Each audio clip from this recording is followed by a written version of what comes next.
Sudah, Mbak. Baik, Assalamualaikum warahmatullahi wabarakatuh. Selamat pagi, salam sehat, Provinsi Aceh. Di pagi yang cerah ini, kita tadi telah menyaksikan bersama pembukaan oleh Ibu Subkoordinator, Ibu Dokter Dara, dan juga bersama-sama tadi telah mendengarkan arahan dari Ibunda tercinta kita, Ibu Emi.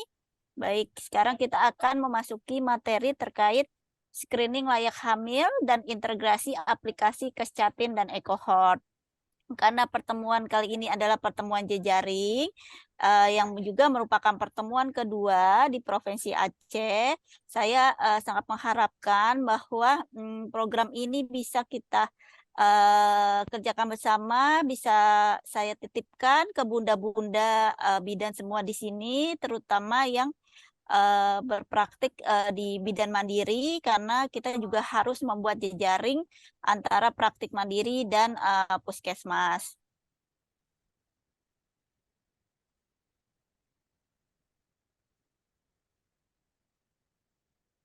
Baik, ini sekilas saya saat ini ditugaskan di tim kesehatan reproduksi. Mungkin bunda-bunda bidan di sini udah pernah berkontak dengan saya di Direktorat Usia Produktif dan Lanjut Usia Kementerian Kesehatan. Baik, inilah alasan kenapa kita semua, bunda-bunda semua di sini dengan keluangan waktunya, uh, berkumpul bersama, karena kita memiliki PR bersama yang harus kita tuntaskan bersama, yaitu di mana angka kematian ibu masih tinggi, yaitu 1 sampai 2 ibu meninggal setiap 1 jam. Ini adalah angka yang sangat tinggi, kedua di ASEAN. Lalu kematian bayi baru lahir juga masih tinggi. Dan yang saat ini menjadi perhatian kita bersama yaitu stunting, di mana 1 dari 3 anak mengalami stunting. Baik, ini adalah pelayanan yang selama ini bunda-bunda atau kita semua lakukan di sini, yaitu pelayanan kesehatan masa sebelum hamil. Kenapa sebelum hamil? Karena kita maunya melangkah lebih jauh ke belakang. Kalau sudah hamil, yang usaha yang kita lakukan agak sedikit lambat ya, bunda-bunda. Nah, karena itu kita harus melakukannya sebelum hamil, yaitu untuk penurunan AKI, AKB, dan stunting. Di mana diharapkan nanti ketika hamil sudah sehat, bayinya sehat, ibunya selamat, kehamilannya sehat. Kenapa sih kita masa sebelum hamil gitu? Karena ya ini ternyata banyaknya wanita usia subur yang masih memiliki permasalahan kesehatan, yaitu masalah kurang energi kronis, anemia, obesitas. Lalu ada juga terkait penyakit menular, HIV/AIDS, TB, dan hepatitis. Dan kita juga masih ada PR terkait program pelayanan kontrasepsi, ya. Nanti pada akhir dari materi ini saya mengharapkan kita bisa membedakan program calon pengantin, pemeriksaan calon pengantin, dan pemeriksaan screening layak hamil, di mana dua-duanya dilakukan pada wanita usia subur ya, seperti itu. Baik.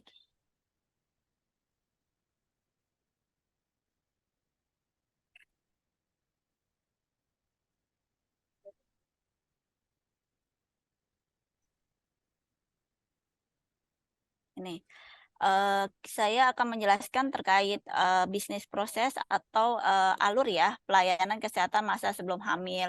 Mungkin nanti ketika diterjemahkan ke praktik bidan mandiri perlu beberapa penyesuaian ya. Di mana kita melayaninya kalau masa belum hamil itu ada pasangan usia subur dan calon pengantin. Jadi calon pengantin dan pasangan usia subur itu sama-sama kita lakukan screening atau penapisan. Screening layak hamil. Nanti screeningnya ini saat ini di mana sudah Gen Z ya, kita harus juga mengikuti perkembangan zaman. Di mana sekarang kita belanja juga tinggal pencet-pencet ya. Jadi untuk pencatatan, screening, kita juga mempergunakan aplikasi, yaitu aplikasi Jari Kescatin. Saya harap di sini bunda-bunda yang membawa handphone boleh sekarang dimulai dicari di Google Store-nya aplikasi Kescatin, sehingga nanti kita bisa bersama-sama melihat ya. Untuk calon pengantin, dia selain pemeriksaan kesehatan, dia juga ada bimbingan perkawinan dan konseling individu. Dan itu kita bekerja sama dengan lembaga agama dan puskesmas. Pemeriksaannya dilakukan di puskesmas. Nah, pada saat pemeriksaan itu, pasangan usia subur itu, maaf sebentar.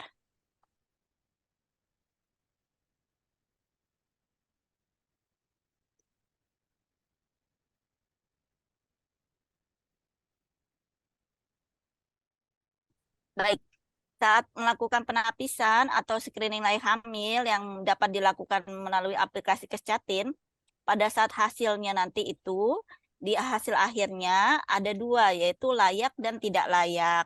Jika layak, nanti bunda-bunda bisa pemeriksaan ANC sebagaimana biasanya untuk mempersiapkan kehamilan sehat. Untuk tidak layak bagaimana? Kita harus perbaiki dulu apa yang membuat dia tidak layak. Kalau masalah penyakit tidak menular, kita akan berkoordinasi dengan puskesmas setempat atau dokter setempat untuk memperbaiki keadaannya dulu. Misalnya didapati adanya TBC, kita obati dulu TBC-nya, seperti itu ya. Dan untuk pengobatannya itu semua sudah terintegrasi dengan program di masing-masing puskesmas. Lalu kalau terlalu berisiko 4T ya, berarti kita edukasi dan berikan dia pelayanan kontrasepsi, seperti itu.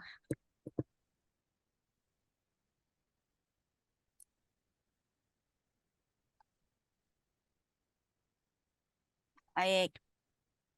Apa sih yang membedakan calon pengantin dan pus? Yang membedakan adalah prosesnya untuk kita menemukan bunda-bunda.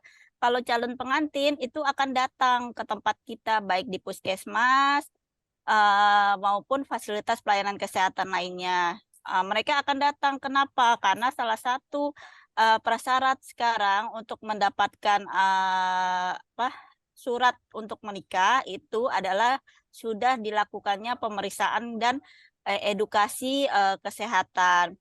Nah, calon pengantinnya itu akan datang ke fasilitas pelayanan kesehatan ke kita nakes. Sedangkan bagi pasangan usia subur itu harus kitanya, bunda-bunda, kita dan kader itu harus lebih aktif mencari, menjaring di mana adanya pasangan usia subur itu, selain aseptor-aseptor atau klien-klien yang datang kepada kita untuk KB seperti itu ya, atau di mana biasanya ini di kelompok-kelompok yang banyak wanitanya, apa pekerja wanita, atau malahan ada di beberapa daerah yang melakukan penjaringan itu di pengajian-pengajian bunda-bunda dan di arisan-arisan seperti itu ya.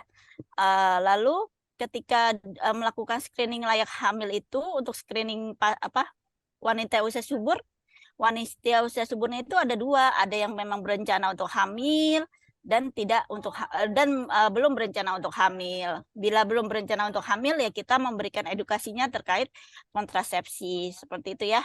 Untuk berencana hamil ya tadi kembali lagi nanti akan dinilai apakah layak atau tidak layak seperti itu ya. Dan semua pelayanan ini terintegrasi dengan program yang sudah ada di puskesmas. Ketika nanti kita menemukan dia ada penyakit hipertensi, kita akan berkoordinasi dengan program PTM ya untuk ditata laksana dulu hipertensinya. Ini bunda-bunda pasti udah hafal ini kondisi ideal untuk hamil sehat. umurnya berapa. Memang keterbatasan saya kalau sesi luring kita tidak bisa kuis ya Bu Bu Ayu, jadi tidak bisa ada gimmick-gimmick. Ini umurnya, umur ideal, jumlah andaknya, jarak kehamilannya, status gizinya. Nanti semua ini akan terscreening secara otomatis di dalam aplikasi screening layak hamil yang kecatin screening layak hamil. Yang berwarna kuning itu kalau di Google Play. Sendiri aja. Baik. Nanti klien kita bantu. Sebenarnya untuk mengisi Kescatin itu dia bisa dilakukan secara mandiri, ya. Secara mandiri diisi sendiri. Tetapi apabila dibutuhkan bantuan oleh kader, atau oleh tenaga kesehatan, ya itu tidak apa-apa, ya. Ini ke KIE Kesehatan Reproduksi. Ini juga sudah ada. Jadi seluruh buku ini sudah masuk ke dalam aplikasi tersebut. Jadi di situ ada 3 barnya. Ada 3 bar. Kalau bunda-bunda bisa buka. Ada bar, apa ya? Kalau kita bilang bar, ada tombol seperti itu ya. Tombol terkait KIE Kesehatan Reproduksi. Lalu ada pemeriksaan catin dan screening layak hamil. Ini tujuannya untuk meningkatkan calon pengantin dan pasangan usia subur terkait kesehatan dan hak reproduksi, mempersiapkan kehamilan sehat, serta informasi lainnya. Ini setelah nanti dilakukannya screening. Ketika telah dilakukan screening, untuk hasil tindak lanjutnya, ini dilakukan tetap di fasilitas pelayanan kesehatan ya bunda-bunda, baik itu di praktek bidan mandiri maupun di puskesmas. Lalu kalau calon pengantin saat ini dilakukannya di puskesmas. Seperti biasa kita melakukan anamnesis, pemeriksaan fisik, pemeriksaan penunjang berdasarkan indikasi yang kita temukan, dan kita tata laksana seperti itu ya. Misalnya kita temukan bahwa ada curiga nih bahwa pasien tersebut TB paru, ya kita minta untuk periksa BTA terlebih dahulu. Ini aplikasinya bisa di-download.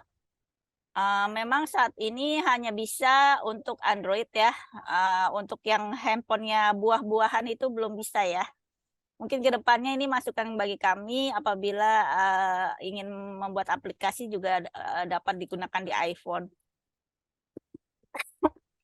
Jadi ini kenapa kita buat seperti ini? Maaf. Karena penjaringan pasangan usia subur itu dilakukan secara luas. Jadi pasangan, maaf.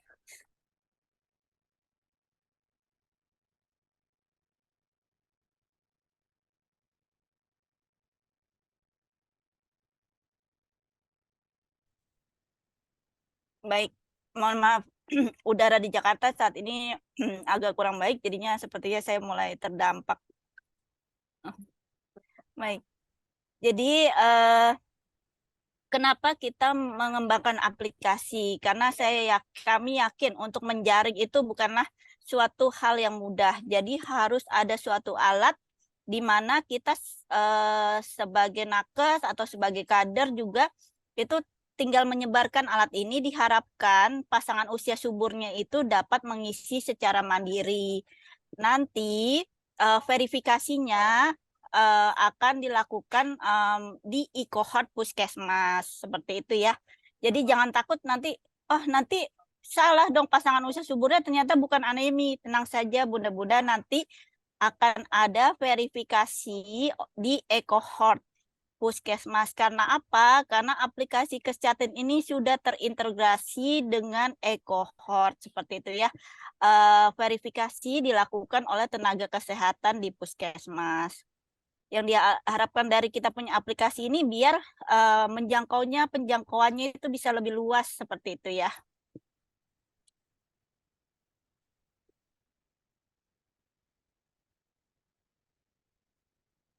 Baik, ini kalau bisa dibuka, mungkin memang biasanya sesi ini ada dua.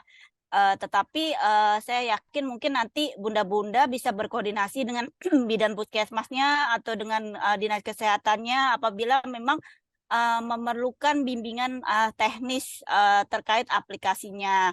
Jadi pada kali ini, pada sesi materi kali ini, kita hanya pengantarnya saja. Untuk praktik lebih lanjut, karena kemarin juga telah dilakukan sosialisasi kepada bidan-bidan dan juga pemegang program ya, mungkin bisa ditanyakan dulu. Nanti kesulitan-kesulitan teknisnya mungkin bisa diteruskan kepada kami.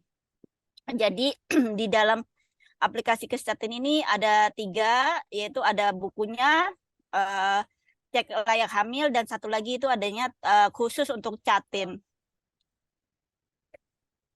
Ini jadi dapat diisi secara mandiri apabila bunda-bunda ada yang sudah membawa paling tidak data satu kliennya yang ada NIK-nya, itu bisa dicobakan. Atau saya pernah coba sendiri terhadap saya sendiri, ya pasti hasilnya sudah kelihatan ya, tidak layak hamil karena sudah 4T. Nanti data yang sudah diisi di bridging dan terkirim secara otomatis ke e-cohort. Jadi e-cohortnya ini berdasarkan NIK itu ya, NIK alamat KTP.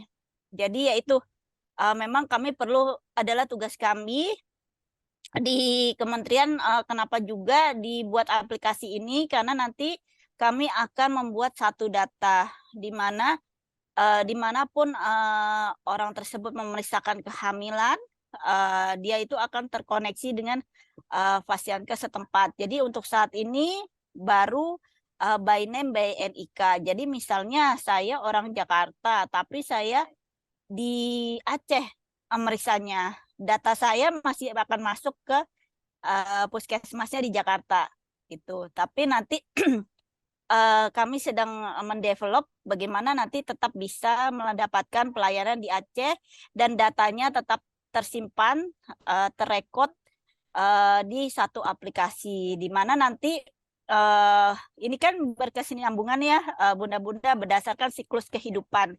Jadi saya melakukan pemeriksaan sebelum hamil, lalu nanti ketika saya hamil, itu datanya sudah terintegrasi. Lalu nanti ketika bayi saya lahir, imunisasi itu juga sudah terekod. Tapi memang hal tersebut butuh proses. Inilah langkah kecil kita bersama, diharapkan di mana pasangan usia subur, wanita usia subur, calon pengantin dapat masuk dulu datanya.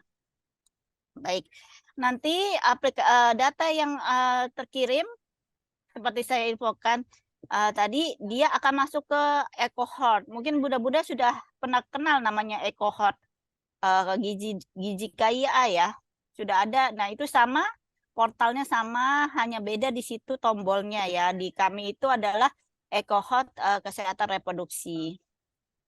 Datanya nanti akan ada di evaluasi dan diverifikasi. Oleh karena itu, kalau di kami di 2024 itu juga ada di Puskesmas adanya pertemuan validasi dan evaluasi data. Diharapkan nanti bunda-bunda yang berjejaring dengan Puskesmas dapat ikut serta dalam pertemuan tersebut. Salah satunya adalah untuk mengevaluasi dan memvalidasi data pasangan usia subur. Seperti itu ya, bunda-bunda. Baik. Ini nanti pencatatan dan pelaporannya seluruh aplikasi sampai saat ini kami baru sampai ke Komdatkesmas. Nanti diharapkan tahun depan di mana satu data, satu sehat sudah ada, kami bisa langsung mengintegrasikan Komdatkesmas tersebut ke satu data. Satu sehat itu ya, Bunda. Baik. Ini e-cohort kesehatan usia produktif. Mungkin bunda-bunda sudah sering atau sudah pernah melihat e-cohort elektronik kami yang ANC seperti itu ya. Itu sama, portalnya sama, hanya beda di tombolnya. Di mana di tombol kami itu ada usia produktif, remaja, catin, pasangan usia subur. Itu ya. Memang kalau cohort memang kalau misalnya ingin lebih mendalami itu harus ada satu sesi lagi praktek langsung. Tapi saya yakin kalau bunda-bunda yang saat ini hadir yang diperlukan adalah insight atau pengetahuan secara umum. Sekiranya memang dibutuhkan praktek lebih mendalam, nanti tim dari Dinas Kesehatan dan Puskesmas pasti akan bersedia membantu seperti itu ya.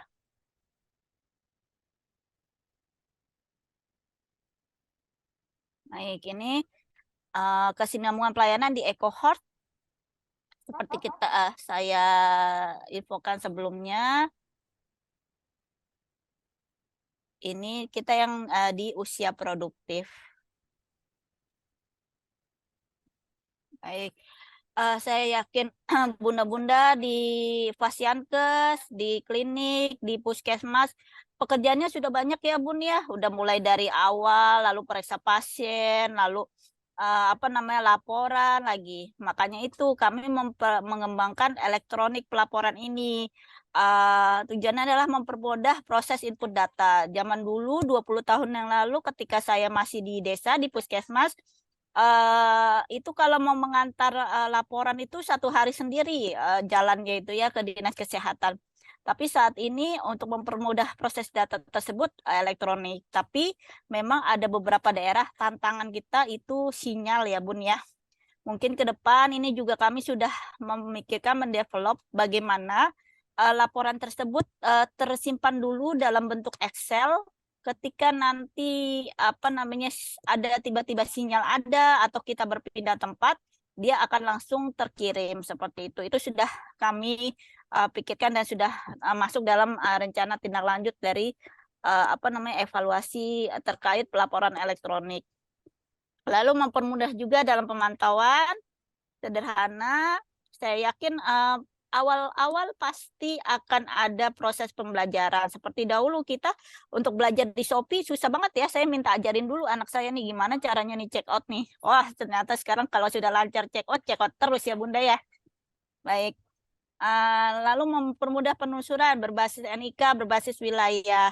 Nah, ini juga kami sedang mendevelop satu data diharapkan nanti walaupun dia NIK-nya itu di Jakarta, kalau misalnya memang saat ini dia tinggalnya di Aceh, Fasiankes di Aceh tetap bisa mengakses data kesehatan dari wanita usia subur tersebut.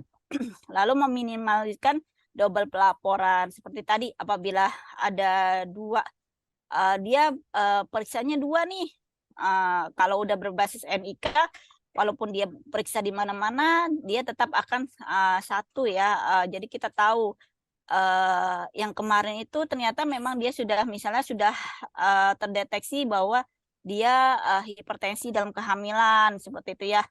Itu bisa apa dengan adanya pelaporan seperti ini kita bisa men-tracing walaupun ANC-nya berpindah seperti itu ya. Dapat diisi oleh semua nakes. Baik. Ini teman-teman dari puskesmas dan dinas untuk menginput data pelayanan usia subur. Tadi Eko Hatkespolnya, lalu ada pelayanan KB, pelayanan kesehatan bagi catin, pelayanan kesehatan bagi non pasangan usia subur, dan data-data lainnya.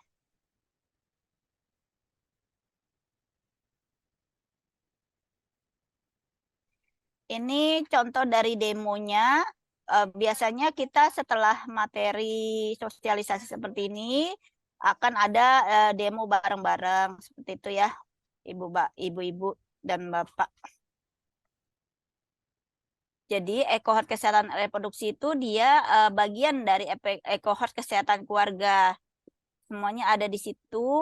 Di sebelah kirinya itu bedanya apa namanya portal atau apa ya kita sebutnya ya, menunya ya, yang bagian diklik.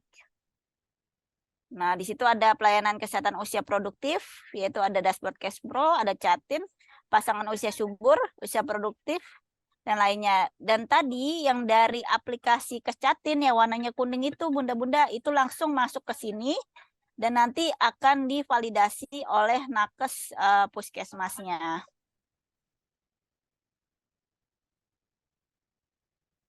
Ini rekapnya. Ini untuk pelayanan KB. Ini perbedaan dashboardnya, ada yang dashboard individu. Memang saat ini untuk dashboard untuk bidan swasta kami belum, atau fasiankes lainnya kami belum ya Bunda-Bunda ya. Kami baru sampai ke puskesmas. Tapi saya juga mungkin nanti perlu informasi nih, apakah di Aceh praktek bidan swastanya atau kliniknya masih memberikan laporan ke puskesmas. Kalau memang masih memberikan laporan, mungkin ya itu jadi tugasnya dari tim puskesmas untuk memasukkan ke dashboard puskesmas.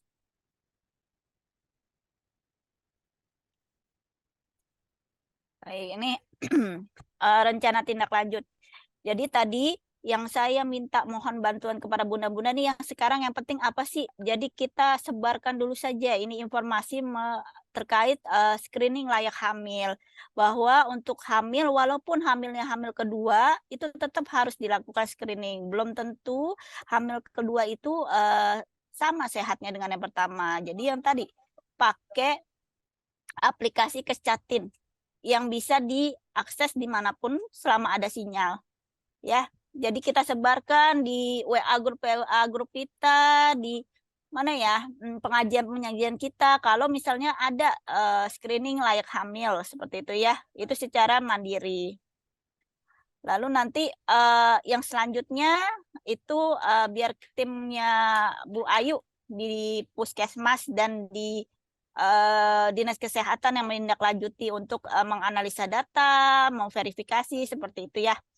Dan nanti juga klien-klien tersebut dapat dibantu ketika hasil dari screening layak hamilnya ternyata Bu Bidan saya tidak layak hamil nih, apa yang harus saya lakukan? Oh berarti Ibu ber-KB dulu seperti itu ya Bunda-Bunda. Ini fungsi dan kewenangan penggunanya. Ada tenaga kesehatan, puskesmas, dinas kesehatan kabupaten kota, provinsi, dan Kementerian Kesehatan seperti itu ya. Jadi tupoksinya berbeda-beda.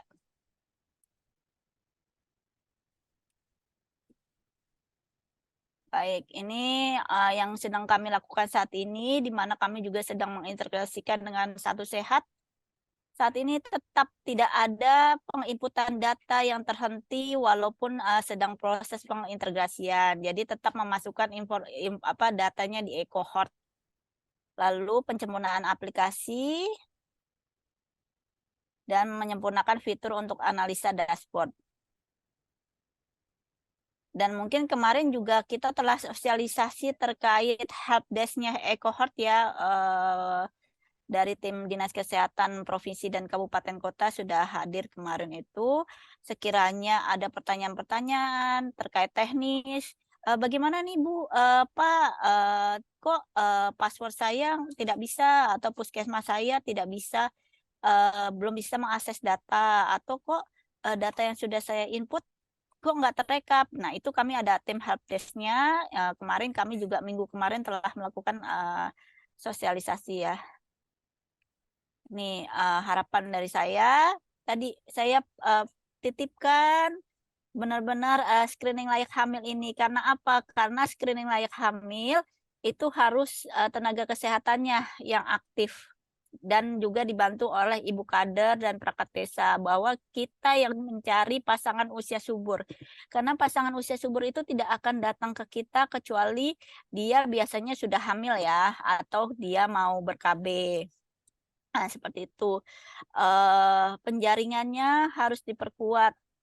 Dan untuk membantu penjaringan, kami bantu tadi dengan aplikasi Kescatin. Diharapkan dengan adanya hal tersebut, dengan usaha yang kita lakukan tersebut, pelayanan kesehatan masa sebelum hamil bagi calon pengantin dan pus itu dapat terlaksana. peran serta lintas profesi dalam pencegahan kehamilan push resiko tinggi, lalu penyakit menular dan penyakit tidak menular itu juga sangat kami harapkan. Oleh karena itu kita adanya pertemuan ini jejaring. Diharapkan juga selain dari tim kesehatan reproduksi, tim dari program lainnya juga ikut serta dan dapat membantu kita ya. Apabila misalnya di screeningnya mereka juga ditemukan hamil, itu harus dikoordinasikan dengan kita. Baik, terima kasih Bunda-bunda sekalian.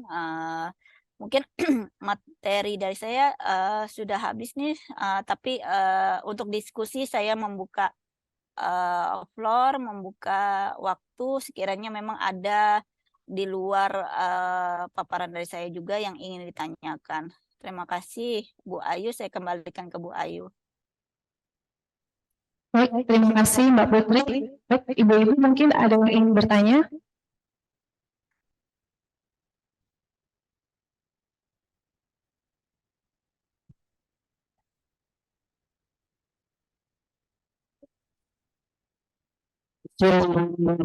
Assalamualaikum warahmatullahi wabarakatuh. Waalaikumsalam warahmatullahi wabarakatuh. Nama saya Sabrina, selaku Ketua Cabang Kabupaten Aceh Tamiang. Yang ingin saya tanyakan tentang aplikasi kesehatan terkait aplikasi SCRD, apakah saya aplikasi PLC karena khususnya di Kabupaten Aceh Tamiang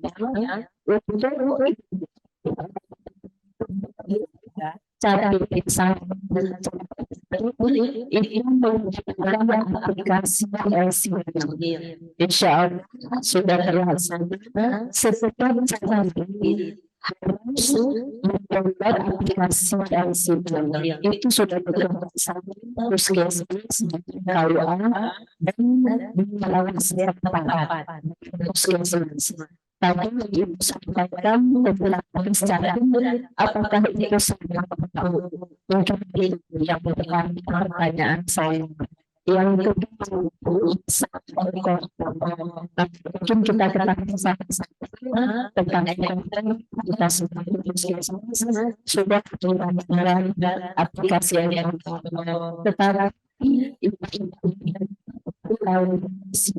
tetapi kadang sudah diisi tapi ada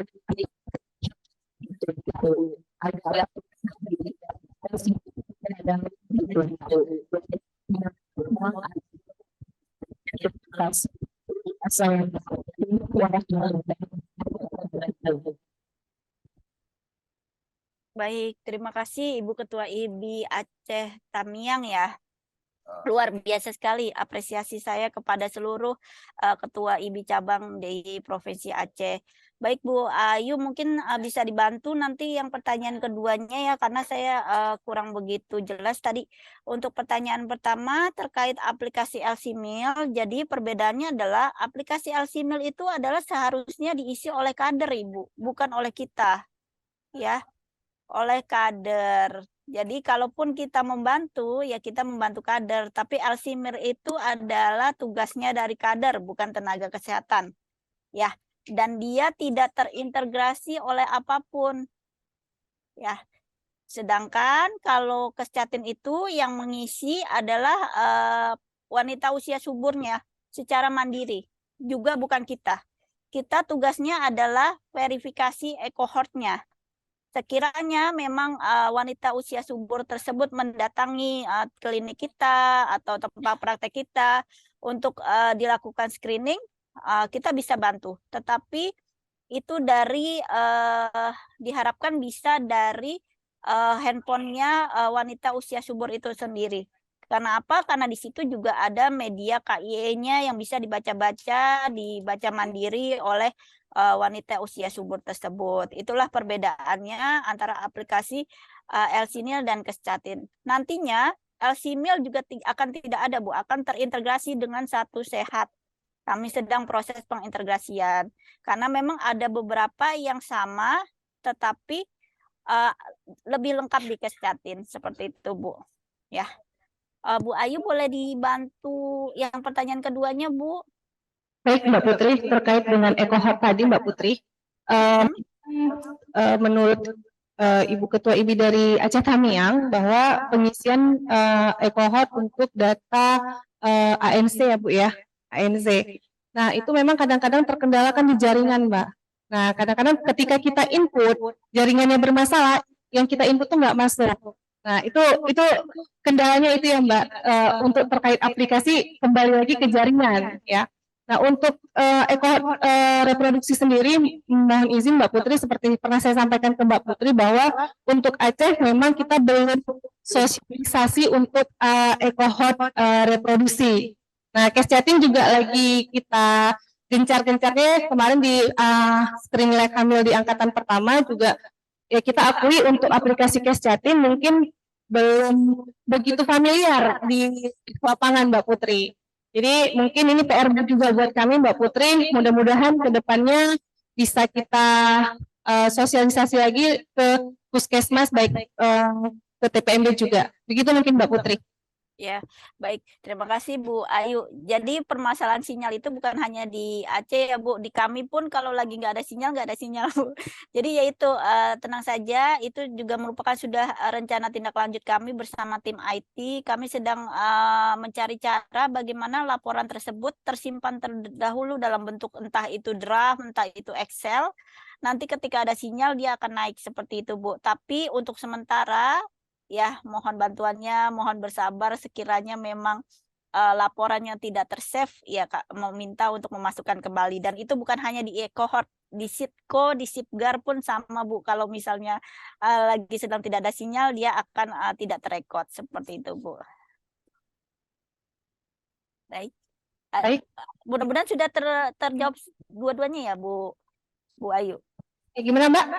Sudah terjawab dua-duanya atau benar kan pertanyaannya dua tadi itu ya? Terkait ya LCMIL dan EcoHeart. Ya, ada lagi ibu-ibu yang ingin.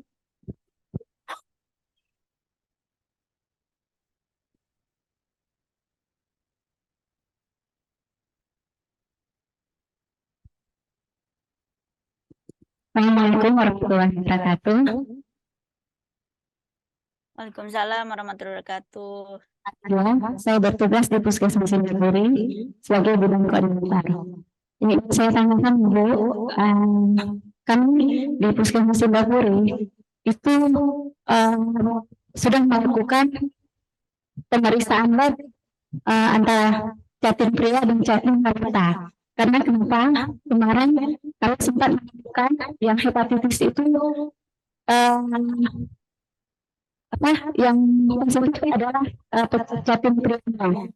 Nah, HBsAg. Nah, apa bisa kami lakukan pemeriksaan Jatim untuk Jatim pria dan Jatim wanita? Gitu saja. Karena kan kasus hepatitis ini kan udah besar ya, karena penyakit hepatitis ini dari suami. Nah, otomatis kalau hamil kan pasti bisa penularan ke istri. Nah, mungkin itu aja Bu.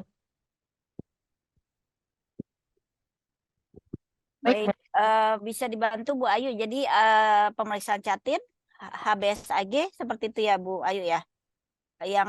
Yang laki-laki bagaimana tadi Bu Ayu? Laki-lakinya positif, HBsAg-nya positif. Apakah Jatim perempuannya juga boleh dilakukan pemeriksaan? Baik, memang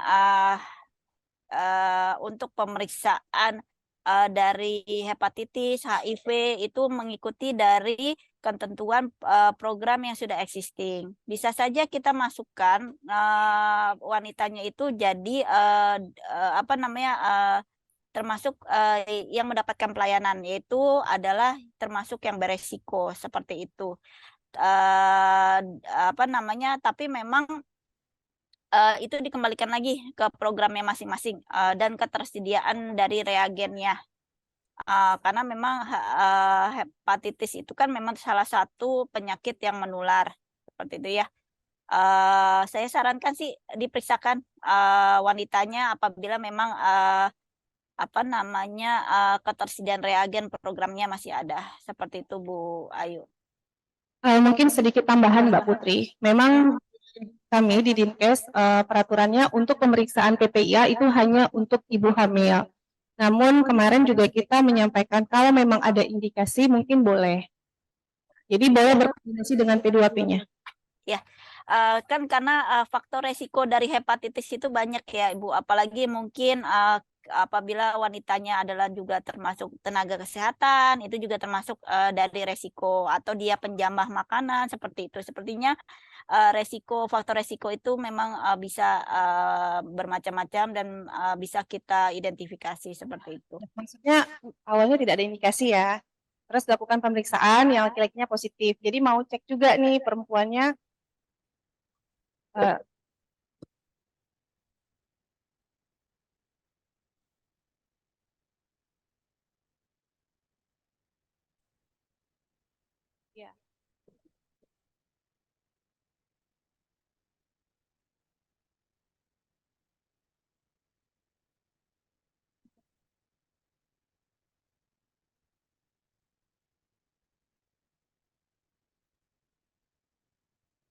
Yang datang dari ke kami itu kebanyakan kakak di luar Bu, kakak di luar, kemudian mereka mau mendaftar sebagai capim dan melakukan pemeriksaan di puskesmas.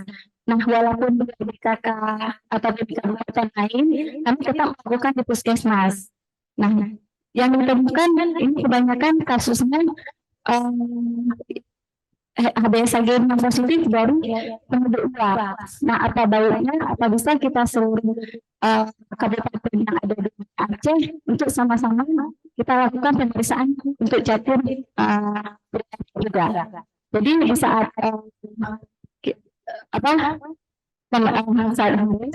sudah terdaftar dia.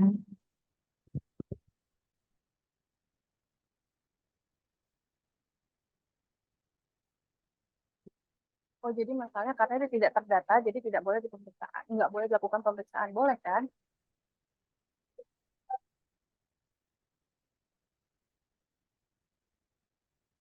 Mungkin Mbak Putri sedikit masukan juga nih keluhan dari teman-teman kabupaten, mengingat regen untuk pemeriksaan triple eliminasi hanya diperbolehkan untuk ibu hamil. Nah, alangkah baiknya kan memang dari Catin ya Mbak Put ya, mungkin bisa dikeluarkan kebijakan itu untuk pemeriksaan triple eliminasi tidak hanya pada saat ANC tetapi juga dari Catin. Jadi kita bisa ya gitu Mbak Putri kira-kira. Ya, baik Bu Ayu, baik terkait reagen di puskesmas, selain tadi sudah ada di program untuk DAK 2024, kami sudah memploting, tapi kembali lagi namanya dana DAK kami kembalikan ke daerah. Bagaimana pembagiannya, bagaimana pengelolaannya.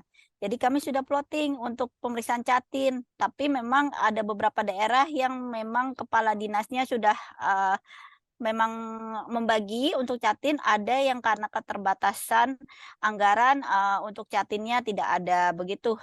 Tapi yang pasti 2024 untuk DAK-nya kabupaten kota itu sudah masuk pemeriksaan Catinnya. Ya. Iya. Gitu. Mbak Putri, ada lagi ibu-ibu yang mau ditanyakan?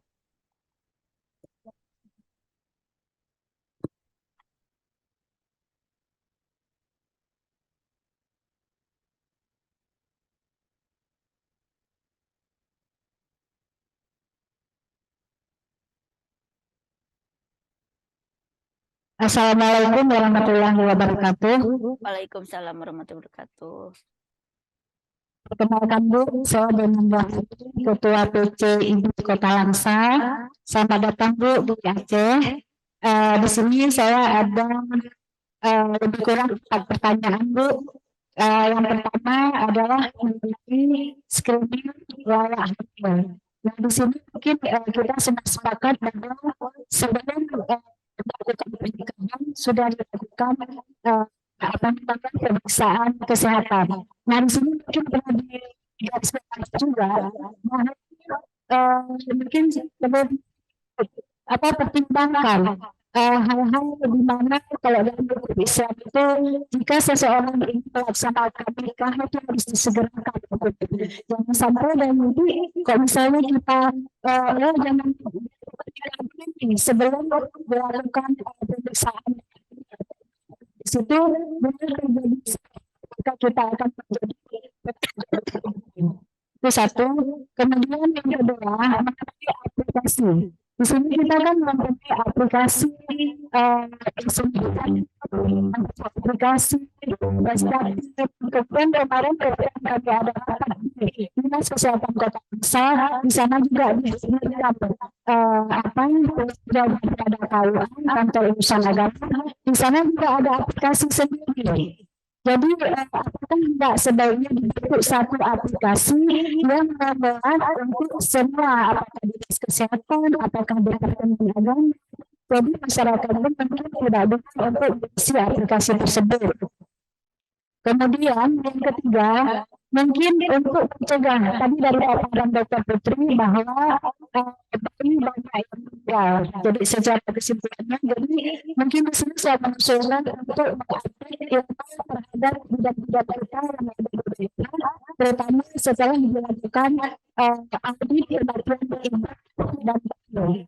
Jadi adanya tersebut menambah kesakitan tersebut mungkin ada ilmu baru yang mencegah terjadinya kematian yang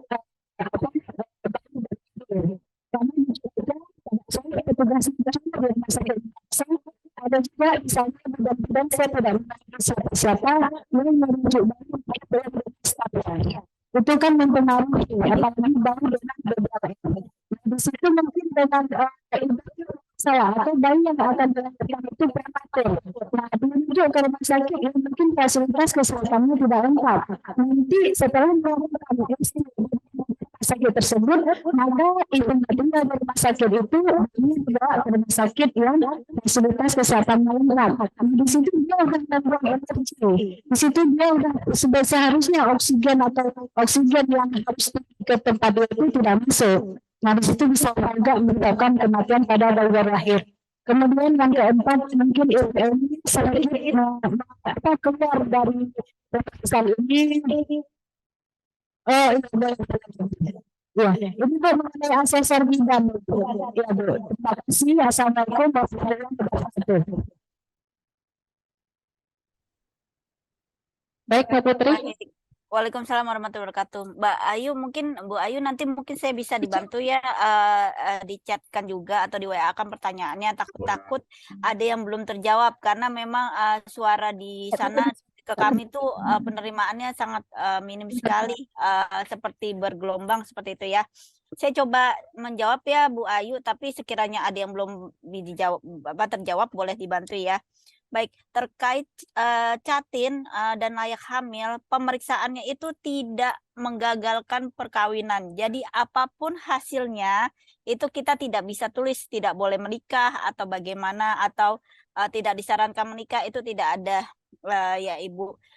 Mungkin sosialisasi catin sekiranya memang dibutuhkan ya, nanti boleh Bu Ayu dibuat secara khusus kita membahas terkait pemeriksaan satu persatu terkait catin, tapi tidak ada di poin manapun kita yang menghambat atau tidak memperbolehkan perkawinan.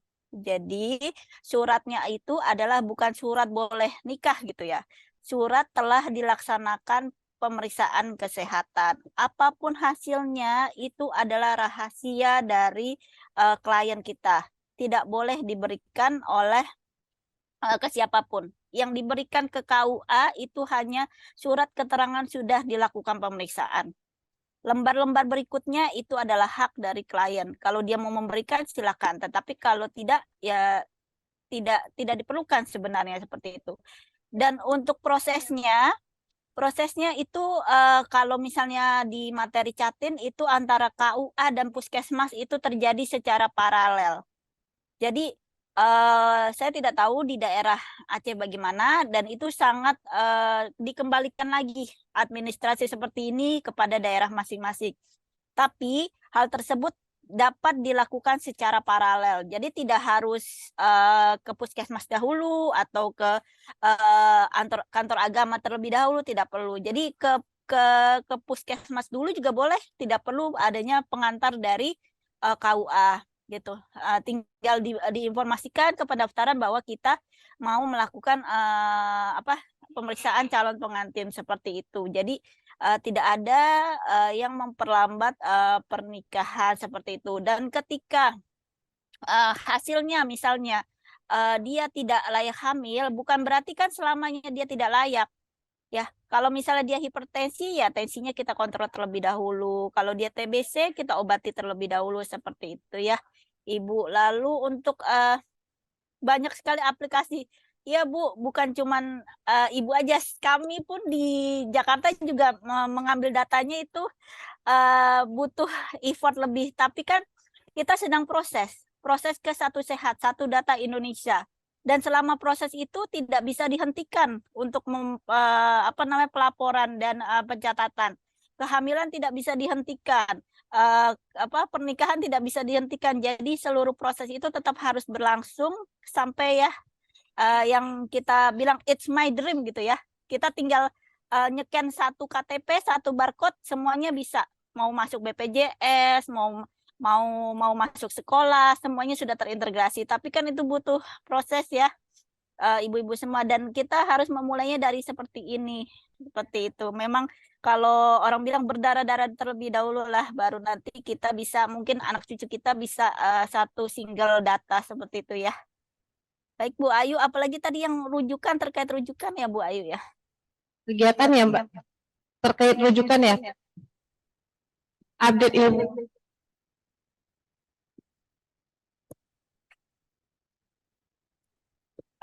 Terkait dengan pelatihan Mbak untuk mencegah kematian bayi. Kita kan selama ini memang untuk pelatihan dan pertemuan kan sudah di bidangnya masing-masing ya Bu. Untuk pelatihan bayi mungkin di seksi program Kesga Gizi. Ya, kalau itu di Kesga Gizi, bukan di kita di UPL. Ya. Iya, baik ya, mungkin ya nanti ke depannya pelatihan-pelatihan jangan terkaget-kaget, mungkin nanti kami memang ke depannya akan lebih banyak online dan belajar mandiri, sehingga diharapkan waktu yang dipergunakan untuk pertemuan itu dibatasi untuk membahas hal-hal atau praktek. Tapi untuk belajar mandirinya itu lebih banyak seperti itu, Ibu-ibu. Karena kan kita di sini sebenarnya sudah siswa sudah paling tidak sudah lulus dari akademi ya. Jadi untuk belajar mandiri itu diharapkan sudah bisa, sehingga nantinya pelatihan-pelatihan akan lebih pendek, karena juga kami mengharapkan ibu-ibu di sini tetap bisa melayani, tidak terputusnya pelayanan kepada masyarakat, karena hal itu yang banyak dikeluhkan baik oleh puskesmas ataupun masyarakat. Pak dokternya pelatihan Bu, jadi nggak bisa, atau Bu bidannya sedang ke provinsi pelatihan seperti itu. Baik, Mungkin ada Mbak Putri terkait dengan apakah Catin screening layak hamil ini pengantin tidak boleh dinikahkan. Sebenarnya saya sedikit tambahan dari penyampaian Mbak Putri tadi bahwa bukan tidak dinikahkan. Seperti di Aceh Mbak Putri, kami Catin wajib melakukan tes pack. Ya, tes pack. Jadi kedengaran di luar kalau udah hamil kesannya tidak boleh dinikahkan, bukan. Tapi pada saat bimbingannya nanti yang akan berbeda. Nah, kita juga di kesehatan ketika kita mengetahui calon pengantin ini sudah hamil, mau nggak mau kan kita harus mendampingi ini calon ibu hamil. Jadi bukan berarti tidak dinikahkan. Ini kejadiannya sama seperti kalau ibu dengan HIV, dia bukan tidak boleh dinikahkan. Kita tetap menikahkan, tapi proses dia menuju menikah itu kita tetap memberi dia obat. Iya Mbak Putri ya. Mungkin Ibu. Baik, mungkin perlu ditekankan juga ya, PP tes itu tidak termasuk dari pelayanan Catin ya. Tapi kan kita sebagai nakes itu sudah memiliki SOP tersendiri ya, ibu-ibu semua di sini. Kalau dari anamnesa memang sudah kita dapatkan bahwa memang dia ada telat haid, ya pasti kita PP tes, tapi itu bukan bagian dari pemeriksaan Catin. Dan untuk memang ada beberapa permintaan dari kantor agama yang meminta untuk kami melakukan PPT terlebih dahulu, tetapi tetap saja itu adalah hasilnya rahasia klien. Jadi diberikan ke klien, jangan diberikan ke kantor agama ataupun instansi yang meminta seperti itu. Dan itu tidak ada sangkut pautnya dengan apa namanya tidak boleh menikah gitu ya. Kalau dari sudut pandang kesehatan seperti itu, Bu. Malahan kalau kami, kalau misalnya sudah dari anamnesa, dari pemeriksaan fisik memang didapatkan bahwa calon pengantin tersebut hamil, langsung saja ya dapat pelayanan apa namanya antenatal care yang pertama ya Bu ya, seperti itu. Ya, baik. Oh, sebentar tadi Bu Ira.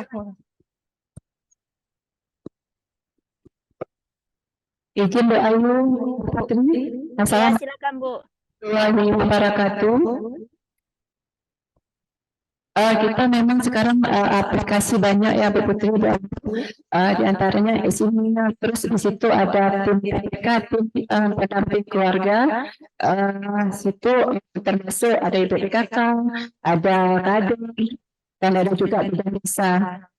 Di situ ada kasus nih Bu, di Catur itu umurnya 18 tahun, terus usianya 23. Di situ kan nilainya di aplikasi itu kan nilainya merah.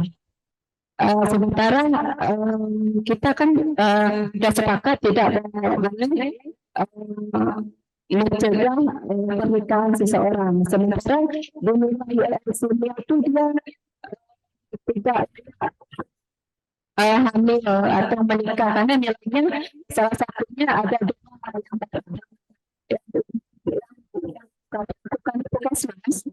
Kami sudah bekerja sama dengan KUA.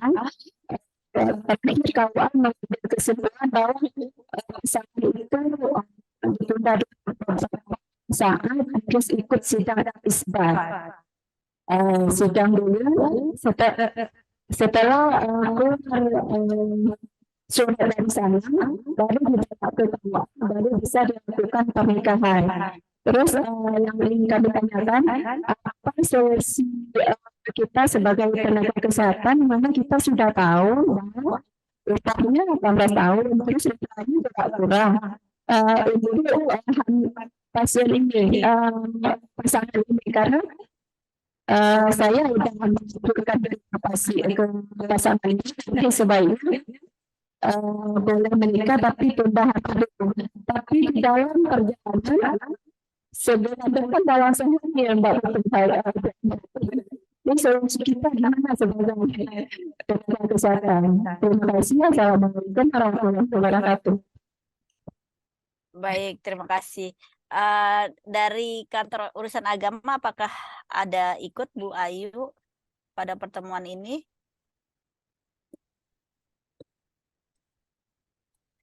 Baik, gimana? Dari kantor agama, KUA, adakah ikut juga di pertemuan jejaring ini, Bu Ayu? Sebenarnya kita ada undang, tapi belum datang nih Mbak. Baik, memang terkait permintaan banyak ya, memang di daerah bervariasi permasalahannya. Ada yang permintaan di situ sepertinya seperti dispensasi perkawinan seperti itu ya, Bu Ayu ya, bahwa sebenarnya di bawah umur seperti itu, Bu Ayu. Nggak boleh menikah di umur 18 tahun ya, peraturannya kan gitu ya.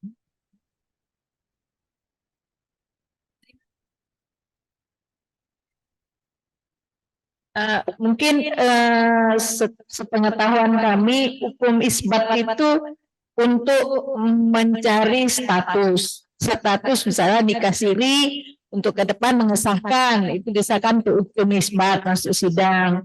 Yang kedua untuk pembagian harta seandainya mau bisa diisbatkan kembali ya kan untuk hak anak seperti apa. Tapi kalau untuk ini di bawah umur belum tahu pasti kami apakah itu berlaku untuk isbat atau tidak. Setahu kami kalau di Kementerian Agama yang kita pernah ikut itu tetap diberlakukan untuk usia yang layak untuk menikah, tapi untuk kekurangan umur itu terkecuali dia sudah menikah di sini Bu. Nanti pada saat waktu awal dia menikah layak secara peraturan kesehatan dan kementerian itu baru berlaku isbat gitu untuk menjadi pengesahan supaya dia itu diakui oleh negara seperti itu. Mungkin itu masukan. Ya, Baik. setiap Sepertinya ya kebijakannya ya Mbak Putri ya. ya, memang setiap daerah berbeda-beda. Mungkin kalau saya tangkap ini ada juga di beberapa daerah yang terjadi seperti ini. Kami sebagai tenaga kesehatan itu diminta untuk melakukan PP test, lalu USG dan menentukan atau pemeriksaan fisik menentukan umur dari kehamilan. Karena apa? Ada misalnya sampai batasan tertentu itu nanti boleh dinikahkan atau seperti itu tergantung dari sidangnya seperti itu ya. Tapi sekali lagi itu bukan ranah dari kita tenaga kesehatan ya. Sekiranya memang diminta untuk melakukan pemeriksaan, PP test, menentukan usia kehamilan, silakan saja lakukan, tapi hasilnya jangan kita serahkan ke instansi, tetap kita serahkan ke klien karena itu adalah rahasia medis. Nanti terserah kliennya. Kalau memang ingin diserahkan kepada pengadilan agama, itu dari kliennya yang menyerahkan. Seperti itu ya Ibu. Karena kalau dari kita sebagai kesehatan itu memang bukan ranahnya untuk menentukan apakah anak yang dikandung tersebut akan akan diwalikan gitu ya, akan dinisbatkan kepada laki-laki yang dinikahkan seperti itu. Yang perlu kita lakukan adalah misalnya diminta PP test, lakukan PP test, lakukan pemeriksaan ANC, kita pantau kehamilannya, kita pastikan ibu tersebut sehat selama kehamilannya, seperti itu, Bu. Jadi tidak mempengaruhi untuk pernikahannya. Ya, baik Mbak Putri. Jadi beberapa tahun yang lalu kita sempat mau membuat kesepakatan dengan Kemenak terkait dengan beberapa pemeriksaan kesehatan. Salah satunya yaitu Capim diwajibkan respek. Ya, ini saya sudah sampaikan ke Dinas Kabupaten Kota bahwa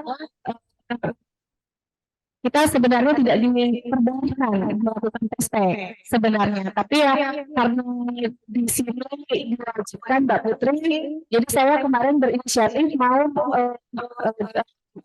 membuat MOU dengan Kemenak, tapi sampai sekarang belum terrealisasi Mbak Putri karena ada beberapa hal yang belum ada titik temunya. Mungkin ke depannya ini PR buat kami juga Pak di KSAC terkait pemeriksaan.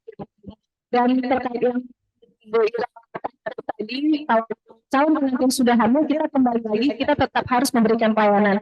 Masalah dia harus diisbatkan dulu atau dinikahkan setelah itu, yang penting kita sebagai tenaga kesehatan, kita tetap mendampingi calon ibunya. Kita fokus ke calon ibunya. Ya, mungkin itu saja Bu Ira. Ada lagi Bu Ibu? Oke. Ya Bu Ayu, mungkin bisa ditambahkan, ini kami dengan Kementerian Agama sedang berproses juga terkait peraturan pemeriksaan calon pengantin. Mudah-mudahan akhir tahun ini bisa keluar sehingga nanti bisa jelas bagaimana lebih jelas dan lebih ada ada panduan, lebih ada peraturannya ya sebagai dasar kita melaksanakan seperti itu. Ini jam nanti sehabis Jumatan kami akan bertemu dengan Pak Wamen untuk finalisasi dari pedoman pemeriksaan calon pengantin seperti itu. Mudah-mudahan bisa selesai tahun ini, lalu peraturan dari Kementerian Agama keluar sebagai pendukung kami sehingga di lapangan nanti lebih mudah dalam pelaksanaannya seperti itu ya Bu Ayu. Baik Mbak Hani.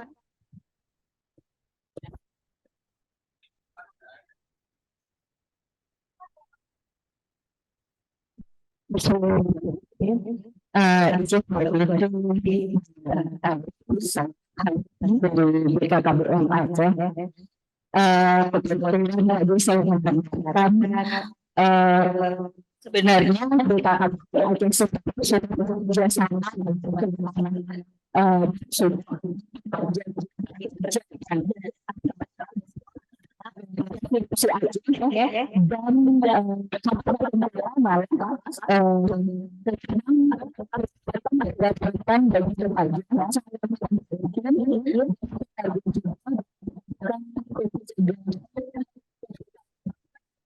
dan satu. Ini juga berkaitan dengan pertanyaan tadi pada sebenarnya sudah ada kerjasama itu dari pihak KBM, tetapi untuk aplikasinya ini juga kan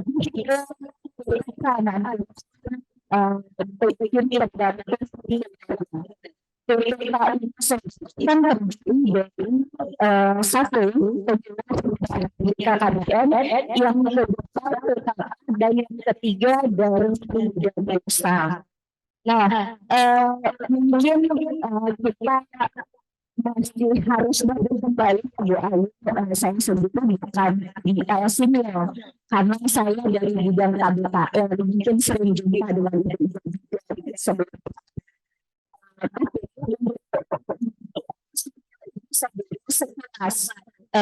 tujuannya betul screening cakatin lalu atau tidak gitu. Tapi kalau mungkin dari SKP itu yang terlibat dan tapi yang kita itu yang terlibat unsur lagi ada penyuluhnya, ada PKK-nya, ada ibu bidannya. Nah, ibu bidan dari segi kesehatannya, kalau penyuluh itu dan PKK itu pendampingannya. Ketika PKK dasarnya dulu, dasar kurs itu kita ambil kurs itu dari PK, hasil PK.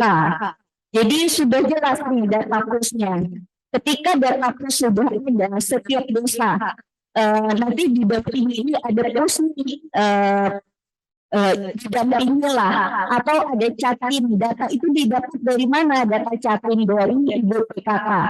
Ketika data catin sudah ada, data kurs sudah ada, itu lebih mudah untuk didapati. Nah, pendampingan ini dilakukan PKK dan ketika tidak ada edukasi benar ada dari kesehatan reproduksi harus diberitahu itu baru kesehatan. Sebenarnya izin Bu Putri ini sudah ada jalur-jalurnya, bahkan BKKBN sesuai dengan tersedia dari BK non fisik maupun instruksi presiden sendiri untuk penurunan stunting. Inilah yang sudah dilakukan oleh BKKBN. Masih mungkin kekurangan dari aplikasi LCD atau mungkin memang harus kita beberapa supaya tidak terlalu banyak apa sih hal yang lebih yang bisa dibagi atau hal kurang yang bisa ditutupi yuk sama-sama, karena saya yakin tujuan ini juga untuk kita berkomunikasi lagi apa yang harus kita lakukan di Provinsi Aceh. Tidak bermaksud untuk saya sini karena saya dari BKKBN atau saya ngerahin SKP juga sama sekali gitu, karena kita juga selama ini telah bekerja sama dengan Ibu Bidan 4 tersebut juga untuk kesehatan reproduksi dari Bidan dan tenaga kesehatan. Kami hanya dikoordinasi di KUU. Mungkin seperti itu. Terima kasih, saya kembali. Mungkin sedikit informasi Mbak Putri, sebenarnya sebelum pertemuan ini saya sudah melakukan beberapa kali pertemuan dengan BKKBN untuk koordinasi dalam segala bidang, baik itu LCD kita punya case chatting, baik itu pendataan KB ya, KBPP, alhamdulillah sama nih definisi operasionalnya, tapi KB aktif masih PR kita bersama, dan saya sudah menyampaikan juga ke Mbak Putri dan Dr. Wira pada saat itu permasalahan yang terjadi di lapangan. Nah, terkait LCMIL, saat ini kan kita menuju proses satu sehat seperti Mbak Putri sampaikan tadi ya. Kita di Dinkes di kesehatan punya case chatin, BKKBN punya LCMIL. Yuklah dari bawah kita saling koordinasi. Nah, di BKKBN punya tim PPK, dan koordinasi dengan puskesmasnya. Kami ini ada data nih calon pos. Jadi nanti kita di Puskesmas juga akan mendampingi untuk menginput data ke Kescatin, dan data Kescatin itu akan masuk ke EcoHot. Begitu Mbak Putri? Ya, jadi harapan kami dan tujuan dari pertemuan hari ini adalah saya ingin ada koordinasi antara BKKBN, Dinkes, dan juga Bidan. Begitu Mbak Putri. Ya baik, luar biasa sekali sepertinya di Aceh sudah terbangun ya jejaringnya. Memang kami membagi peran antara BKKBN dan Dinas Kesehatan, yaitu di mana demand dan supply. Kalau BKKBN memang lebih banyak ke kader dan pemberdayaan, itu wajar karena memang wilayahnya mereka, dan itulah yang harus diintegrasikan dengan kita sebagai penjamin dari pelayanannya. Dan kalau alat kesehatan, alat kontrasepsinya memang ya dari BKKBN, dan BKKBN yang memiliki aplikasinya seperti itu. Yang diperlukan adalah jejaring dan integrasi.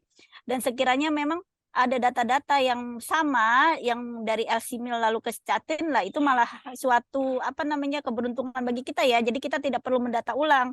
Kita ambil saja yang di LC-Mil. Kalau berat badan tinggi badan kan ya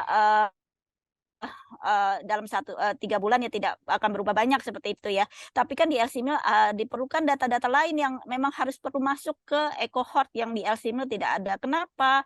Karena ya LC-Mil itu untuk kader, dan kapasitas kader kan berbeda dengan tenaga kesehatan. Oleh karena itu integrasi yang diperlukan seperti itu. Benar kata Bu Ayu.